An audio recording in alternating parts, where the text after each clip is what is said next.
Hi, it's Katie here again. In today's little video, I want to talk to you about tubular square stitch. Well, in fact, I'm not just going to talk about it, I'm actually going to show you how it works. So I'll be sharing a couple of samples in a moment, and then I'll demonstrate the technique. Now, it's quite likely this is a technique that you've never used before, maybe you never even heard of.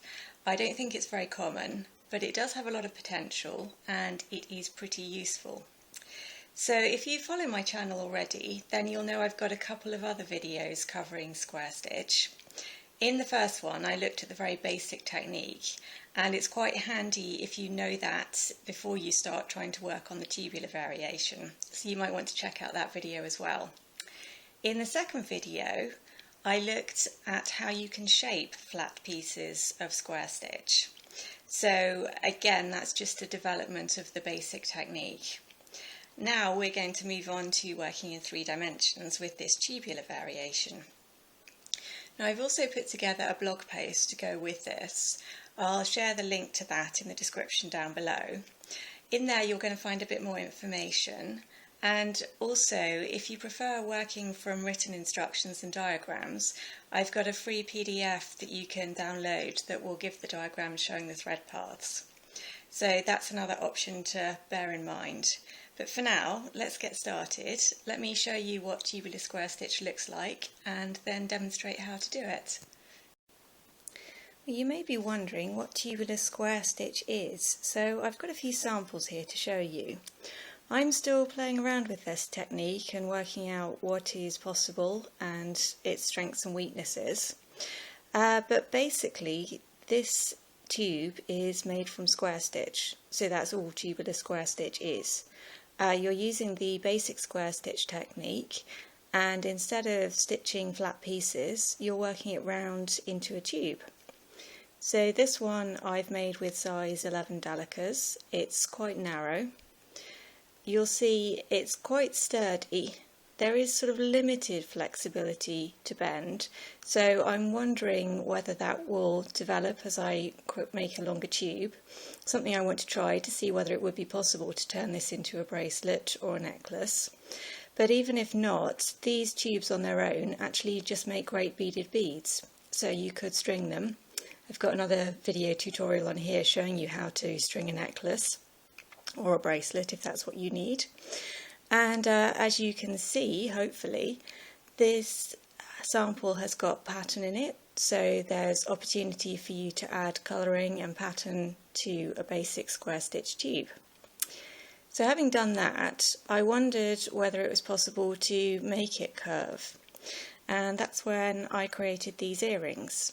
So again, this section is actually just a tube made with square stitch, but by combining different sizes of beads, I've managed to create a curved shape instead of the straight tube that I've just been showing you. So as you can see, there's more flexibility than you might at first think. I'm going to show you the stitch now, and you see if it's something you think you might enjoy doing, then maybe it's something you'd also like to explore. Certainly I'm going to be trying a few more designs, and I will keep those updated in the blog post as well, so don't forget to check that out. But let's get on with the demonstration now. Right, here we are all set up ready to go. I've got nice big seed beads, size 6, so hopefully you can see very clearly what I'm doing. Now this isn't probably going to provide the neatest square stitch sample, but as I say, I hope it will help you to see what's going on. And then I've got my needle and beading thread, and I don't know if you remember how basic square stitch started. That was just with a single strip of beads. Well, the good news is the tubular square stitch works in pretty much the same way. So we're going to start by creating a circle of beads. Now I'm using 3 different colours here because I hope to help you see what's going on as we progress, so that will all become clear as we move further on. All I've done is pick up the number of beads that I want in my circle. That's really up to you, depends how wide a tube you want. You can't go too narrow because the circle just won't sit well and the tube won't be able to extend upwards. if you go too wide, I'm not sure what will happen. That may cause problems of its own. It's something I haven't yet tried. But I've got 7 beads here for no other good reason than it's going to help me show you the colouring. So I'm going to pull them along my thread, and then that gives us the strip. I'm going to pass through all of those beads again, moving in the same direction that I've originally passed through them. So when I pull things round, the last bead in my strip will meet the first bead and I will have a circle. Now I want this circle to hold firm, so I'm just going to tie a double knot with my working and tail threads here. But I'll just pause the video here and sort out my double knots and let you catch up, create your own circle with however many beads you want to use, and then we'll come back and get started on the square stitch row 1. Okay, so I've knotted my working and tail threads, so I've got a really firm circle now that's not going to move anywhere. My knot is sitting in between these 2 beads, and I'm just going to take my needle through one more bead just so I'm pulling away from the knot. Now this is the reason I've picked out just one odd white bead. This is going to be the first bead in my row. So as we begin the square stitch, it's exactly the same as the basic version. So you're going to put one bead on your needle. Your thread is currently exiting, in my case, from the left hand side of my bead. If yours is the right, just reverse these instructions. So I'm going to go in from the opposite side, so in from right to left.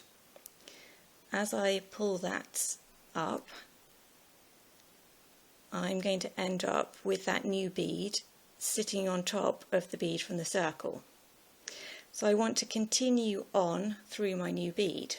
So that's keeping the thread moving on a circular thread path. So this time we're going from left to right.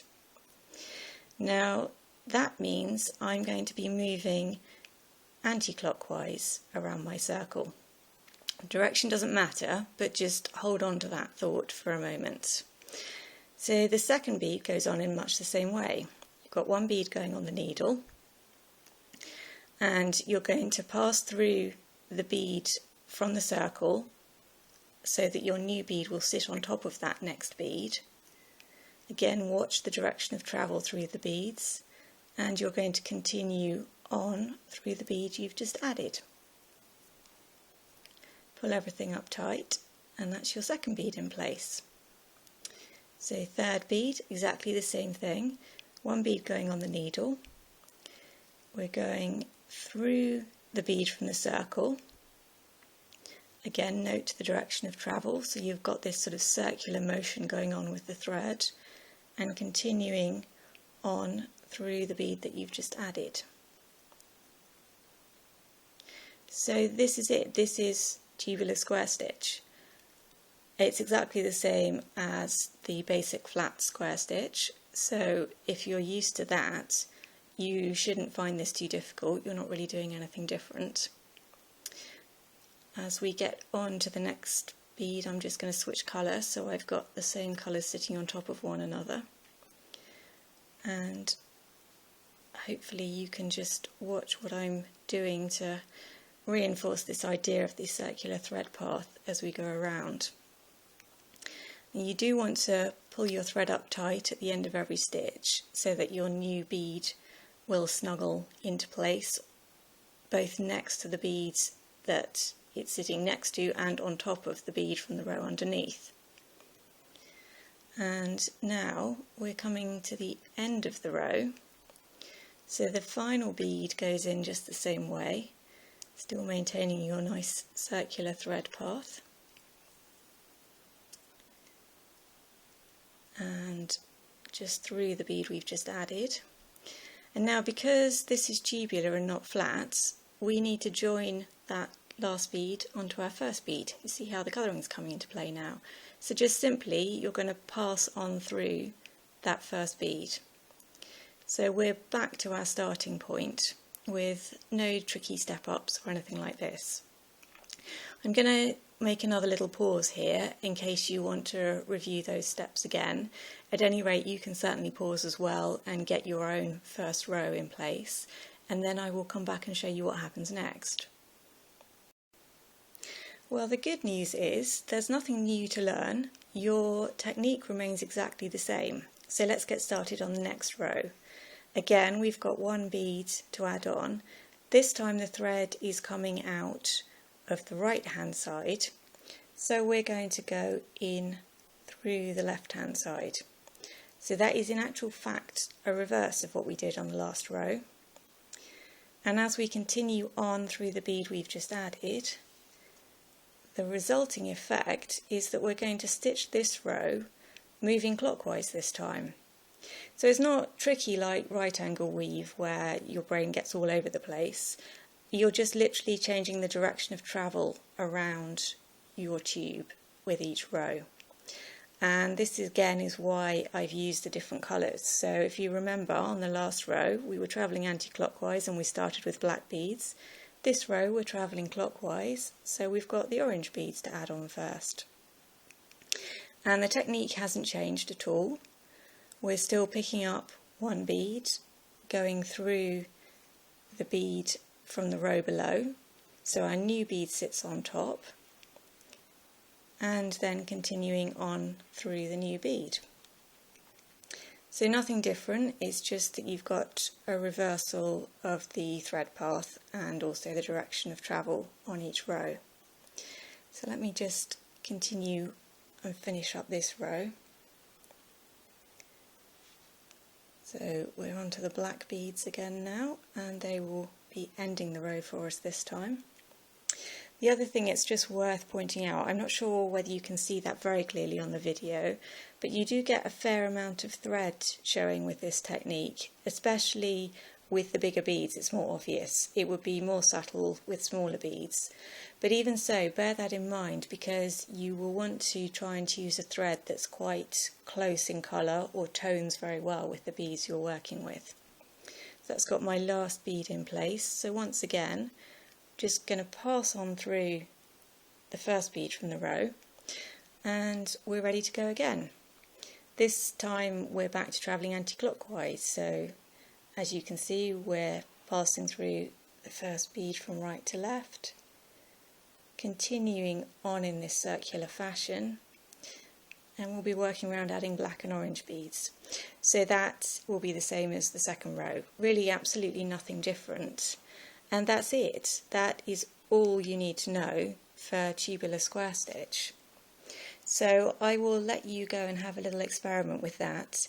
Try out a few different bead sizes, some different colour combinations, and also experiment with the number of beads in your first circle so you get some different size tubes. You can create different lengths as well, just according to however many rows you want to bead. And you can actually use all these little experiments to use as beaded beads and create some jewellery that way, so they're not something that needs to go to waste. Anyway, I hope that has been enjoyable and I hope that gives you some inspiration for something new to try. Well, I hope that has proved interesting and given you something to think about and try out. Once again, don't forget about the blog post that accompanies this video. That will give you the link to the written PDF if that's what you would like, and it's also got links to patterns using square stitch and a bit more information, and also how to discover other elements of this technique. So the link to that again is just down below in the description. I think all that's left now is for me to say once again thank you for watching. If you've enjoyed this, then please subscribe to the channel and I'll share more technique videos with you, also some projects and just other fun beading stuff. So look after yourselves, happy beading and thanks again. Bye!